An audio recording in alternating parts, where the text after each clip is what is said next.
Assalamualaikum warahmatullahi wabarakatuh. Waalaikumsalam warahmatullahi wabarakatuh. Waalaikumsalam warahmatullahi wabarakatuh. Kami peserta Latsar CPNS tahun 2021, angkatan 36 dari kelompok 1. Sebelumnya saya perkenalkan dulu ya teman-teman saya. Yang pertama ada Bidan Resti,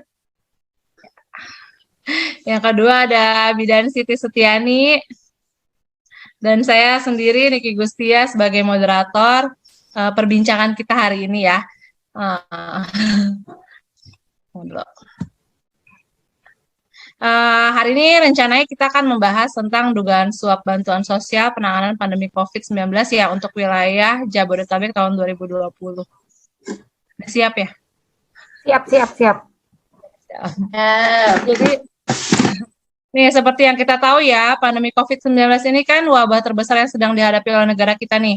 Dampak dari pandemi COVID ini tuh sangat luar biasa banget ya. Perekonomian Indonesia tuh jadi menurun drastis. Para pekerja sebagian dirumahkan dengan tanggungan yang tidak sedikit.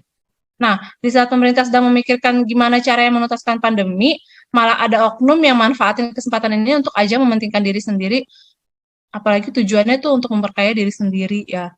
Dengan jabatan yang diamanahkan kepada beliau, malah digunakan untuk kepentingan pribadi dan tega melakukan pencurian hak masyarakat nih ya. Korupsi kan sama dengan tindak pencurian dong ya. Ya, tindakan yang Contohnya aja kasus yang contohnya aja kasus yang bakalan kita bahas nih hari ini nih. Kalau mengutip dari halaman kompas.com, menurut KPK, kasus-kasus ini bermula dari adanya program pengadaan bansos penanganan COVID yang berupa paket sembako di Kementerian Sosial tahun 2020. Tahu nilainya berapa nggak? Nilainya Berapa tuh ya, berapa? nilainya tuh sekitar 5,9 triliun dengan total 272 kontrak dan dilaksanakan dengan 2 periode. Coba jumlahnya kan fantastis banget dong ya. Satu. Nah, menurut Resti sama Tia nih, apa sih penyebabnya orang tuh pengen korupsi? Kalau dilihat-lihat kan sebenarnya nih si bapak yang terduga ya, udah terduga apa tersangka Udah sih? jadi tersangka kan Udah tersangka ya. Udah jadi tersangka. Si bapak yang melakukan korupsi ini nih, dibilang miskin juga enggak, ya kan? Dibilang kekurangan enggak. Jadi penyebabnya apa sih sebenarnya? Kenapa kok dia mau korupsi gitu? Menurut Ya, siapa dulu nih? Resti dulu. ya, pertama sih mungkin dari diri sendiri ya. Dari diri sendiri dia kurangnya iman, kurangnya akhlak. Jadi dia mungkin terpengaruh Gak ada akhlak kok. Gak ada akhlak kok gitu ya. terpengaruh dari lingkungannya. Sedangkan kan setahun sebelumnya juga itu si bapak ngeluarin statement ya, kalau dia itu katanya apa namanya caranya untuk biar Kementerian Sosial tidak ada korupsi, dia dengan cara humanis, pendekatan kepada bawahannya, tapi ternyata dia sendiri kan melakukan gitu. Jadi sebenarnya dia sendiri ya pertamanya ya kurangnya iman, dia nggak takut dosa sama apa yang dia lakukan. Terus dia tidak peduli kurangnya akhlak itu, dia tidak peduli dengan apa yang dilakukan, dampak yang akan yang terjadi bila dia melakukan hal tersebut. Udah di pikirannya tuh enak aja, ngalir Iya. nih, ngalir. Basah. Terus kalau menurut Bidan Siti apa nih ya? Siti Setiani nih Katia. Mungkin dari segi lingkungan. Jadi karena kan namanya ada uang banyak, udah gitu imannya kurang nih. Tadi kayak yang udah Kak Resti jelasin. Ya terus lingkungannya pun mendukung. Jadi banyaklah masukan sini, masukan buat ya, mengambil gitu si uangnya itu gitu, dan akhirnya karena imannya nggak kuat, ya akhirnya tergodalah untuk korupsi, ngambil dana buat yang masyarakat itu. Gitu sih. Tetap ya, mungkin semakin kaya orang semakin banyak ya kebutuhannya ya. Iya. Makin kaya, makin kaya makin banyak kebutuhannya. Makin banyak utangnya kali ya.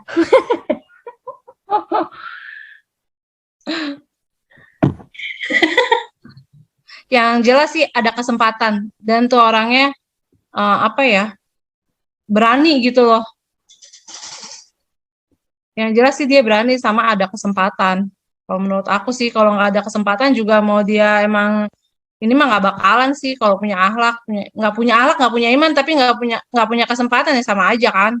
Ya benar. Terus mungkin karena kurangnya pengawasan intern juga kali ya. Karena kan dana Iya. bansos ini nggak ada transparansi. Iya, Mungkin itu betul. salah satunya juga kali. Terus Jadi yang mau kita bahas, pengelolaannya itu enggak ini. Iya, pengelolaannya tuh jadi masyarakat nggak tahu dananya udah ada aja kan. apalagi kan biasanya masyarakat yang menerima bantuan tuh masyarakat menengah ke bawah ya, yang dia mah gue dibagi aja udah syukur gitu ya. Iya. Heeh. Terus apa lagi nih yang mau kita bahas hari ini? Dari selain penyebabnya, kenapa sih orang tuh Langsung ke korupsi? ini ya, kaitan Boleh. dengan kasus korupsi ini dengan nilai aneka yang udah kita pelajari ya. Boleh. Siapa yang mau duluan? Akuntabilitas nih duluan. Kan aneka, kita diskusikannya aneka secara berurut aja ya. Iya, Mulai dari akuntabilitas ya. Jadi kan pertama itu nilai-nilai yang harus kita punya sebagai pegawai negeri sipil, terutama kita lihat dari kasus dari Pak mantan Menteri Sosial ini, dia nilai akuntabilitas pertamanya dia tidak ada. Jadi sebenarnya akuntabilitas sendiri yaitu suatu tindakan yang ada sesuai dengan tanggung jawabnya.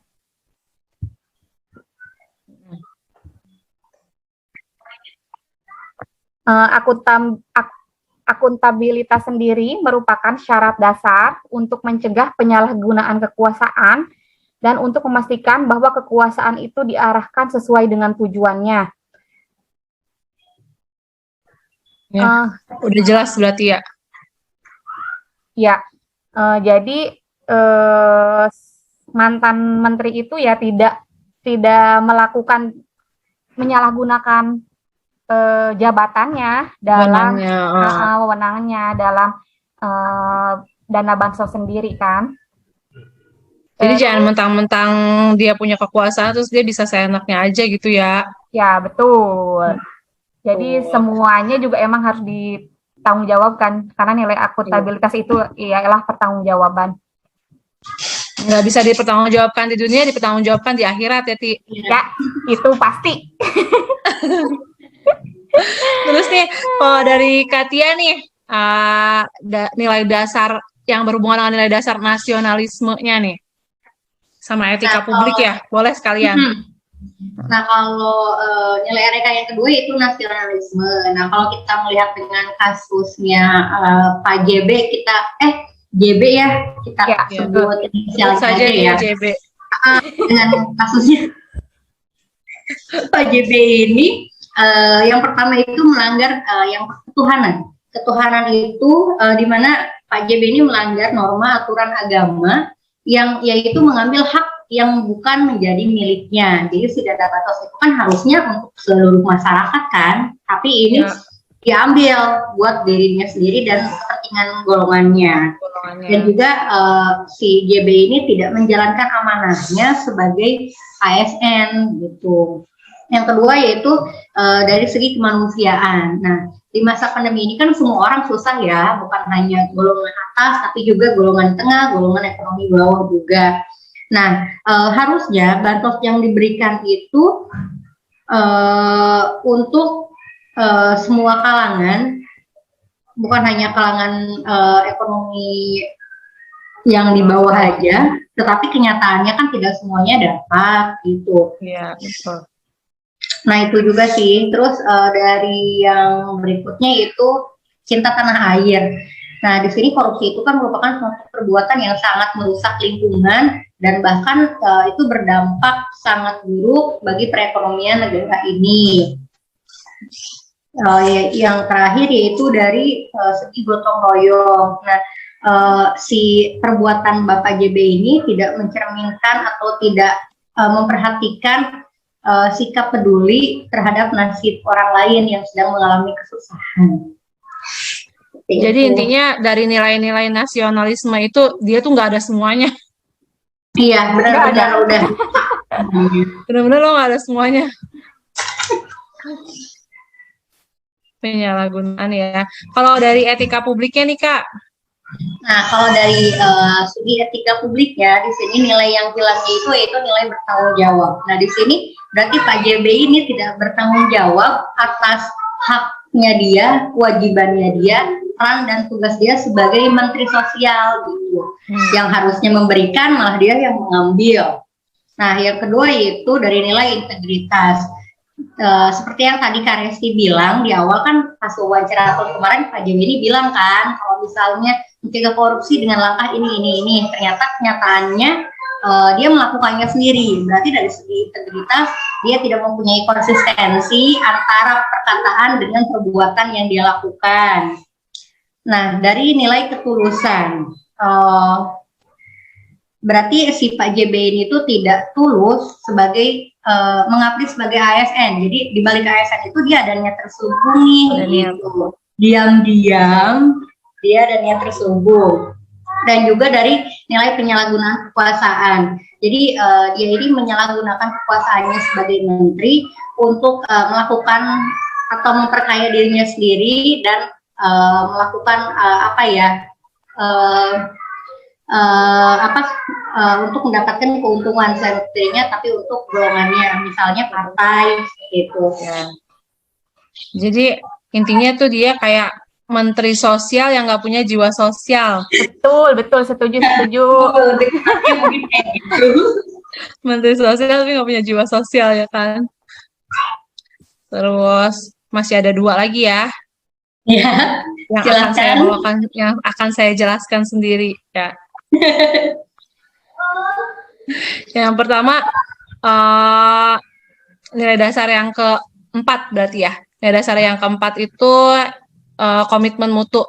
Dari kasus suap dana bansos ini tentu sangat jauh ya dari nilai-nilai dasar aneka yang sedang kita pelajari sekarang nih. Di antaranya adalah komitmen mutu. Kasus korupsi bansos ini kan mencerminkan nilai nggak mencerminkan nilai berkomitmen mutu karena nggak sesuai sama standar prosedur standar mutunya. Juga nggak efisien dan efektif gara-gara adanya potongan dana bansos nih yang dikarenakan korupsi. Jadi menyebabkan tertundanya pemberian bansos yang harusnya bansosnya sudah tersalur merata gara-gara tindak korupsi. Jadi dia istilahnya diberhentiin dulu nih karena ada kasusnya. Jadi dananya dikorupsi, tapi si bantuan sosialnya juga nggak nyampe jadinya. Iya, dampaknya ke yang lain juga ya. Itu dampaknya. Sama yang terakhir anti korupsi. Udah dari namanya aja udah anti korupsi, udah bertolak belakang banget ya dia sama si anti korupsi ini. Dimana kurangnya nilai kepedulian pelaku tindak korupsi terhadap kesengsaraan rakyat. Yang udah susah malah jadi makin susah. Ya, terus nggak adanya keberanian dalam menolak suap gitu. Sebenarnya kalau dia berani sih nggak bakalan kejadian juga suapnya. Ya sebagai sebagai pejabatnya gitu kan. Iya, sebagai Jadi dia yang menentukan gitu kan. Iya. Mau atau enggaknya, bener apa salahnya tuh dia yang nentuin. Intinya nanti ada di dia gitu. Terus juga nggak mencerminkan sikap kesederhanaan ya, dengan bergaya hidup mewah dan konsumtif. Ya. Gimana nih? Ada pendapat lain nggak? Kayaknya udah ya. Cukup ya? Udah cukup. Apa ini solusinya?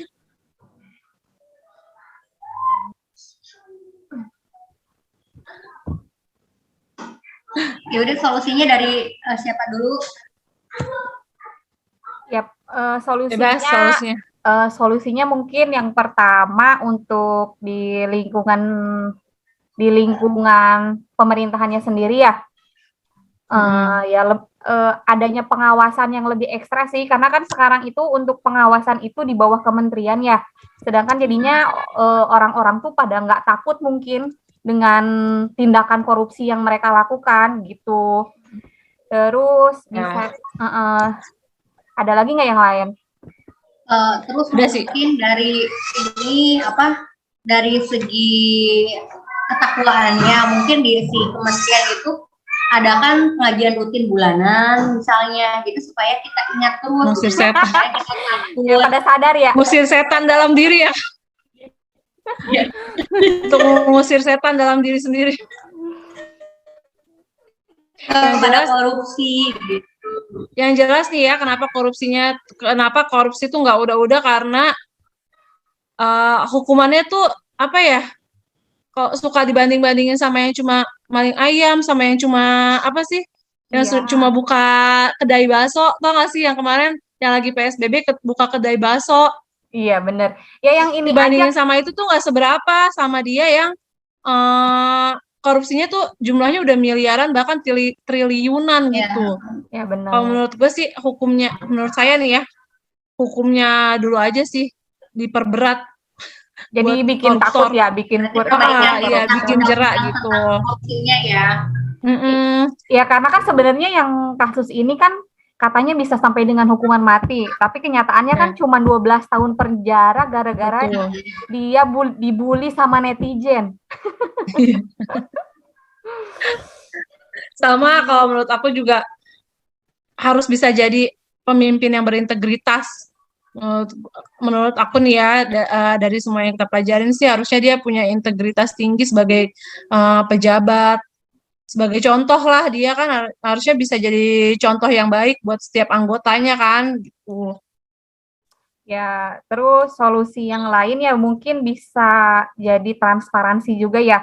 Transparansi dalam pengaksesan segala yang ada, jadi masyarakat bisa gampang mengakses semuanya. Betul. Jadi kayak apa sih, memanfaatkan teknologi ya, memanfaatkan teknologi pada sistem nih ceritanya. Jadi semua bisa diakses lewat gadget. Betul, jadi tidak ada yang bisa dibohongin kan? Iya, betul. Cuma diri sendiri doang bisa dibohongin, Ti. Pengen jadi nggak boleh gitu ya? Terus apa lagi nih, Katia? Azan kedengeran nggak? Iya, nggak kedengeran. Lagi. Iya, azan. Tapi suaranya jelas nggak? Jelas, mau di off dulu? Nggak apa-apa kali ya.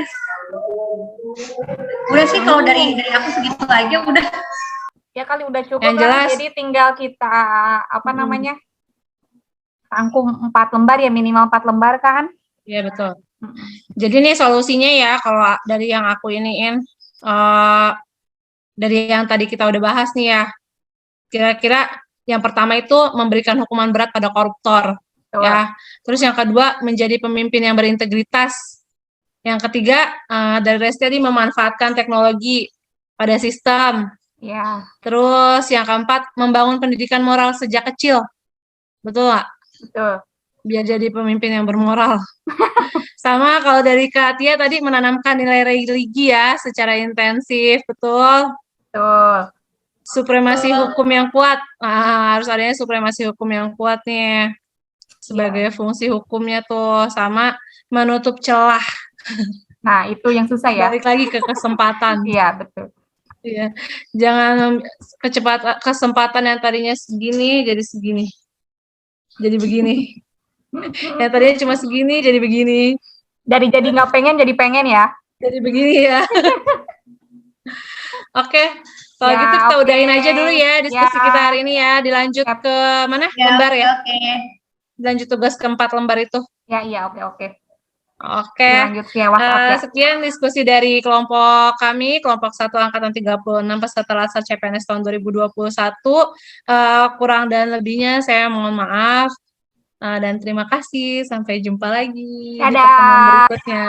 Assalamualaikum. Waalaikumsalam.